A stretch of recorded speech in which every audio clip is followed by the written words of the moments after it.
नमस्कार साथियों, स्वागत है आप सभी का। आज हम बात करने वाले हैं भारतीय संविधान के अनुच्छेद 19 के बारे में। जी हाँ, इतना बेहद महत्वपूर्ण है कि यार मैं चाहूँ ना तो अनुच्छेद 19 में एक एक घंटे का दो दो लेक्चर भी बना दूं तो भी कम पड़ जाएगा। क्योंकि भाई अनुच्छेद 19 को पहले तो 6 भागों में बांटा गया है। अनुच्छेद 19(1), 19(2), 19(3), 19(4), 19(5), 19(6) और दूसरी बात यह है कि अनुच्छेद 1 को भी ए से लेकर जी तक डिफाइन किया गया है। ठीक है, अनुच्छेद 1 का A B C D E F G, इसमें से एफ जो है नहीं है। क्यों नहीं है वो बाद में चर्चा करेंगे। फिलहाल तो हम बात करने वाले हैं अनुच्छेद 1 का बी के बारे में। अब ये जो अनुच्छेद 1 का बी है वो कहता क्या है?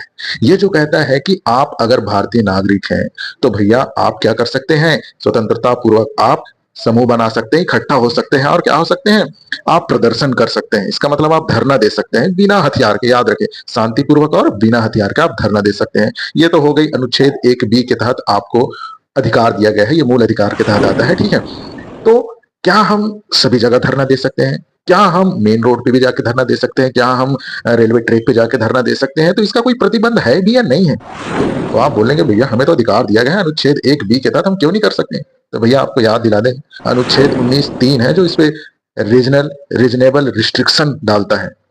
अनुच्छेद 1 बी पर जो प्रतिबंध लगाता है, अनुच्छेद 19 का 3, ये क्या कहता है कि पहली बात तो अगर आप धरना दे रहे हैं तो भारत की संप्रभुता या अखंडता पर कोई प्रभाव नहीं पड़ना चाहिए।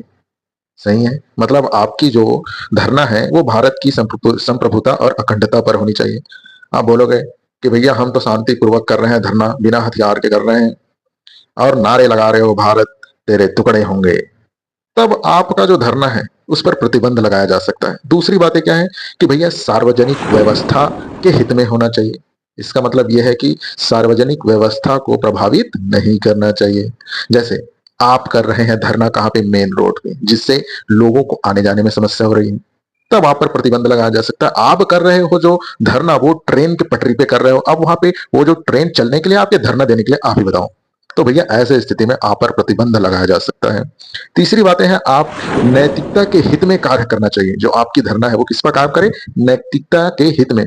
अब इसका मतलब क्या है कि भैया कुछ साल पहले जो है राहुल गांधी जी ने कहा था कि भैया सारे मोदी चोर होते हैं। आप एक सार्वजनिक सभा में होकर इस तरह की व्यक्तिगत जाति बातें नहीं कह सकते, इसीलिए राहुल गांधी जी के ऊपर केस चल गया था, है ना।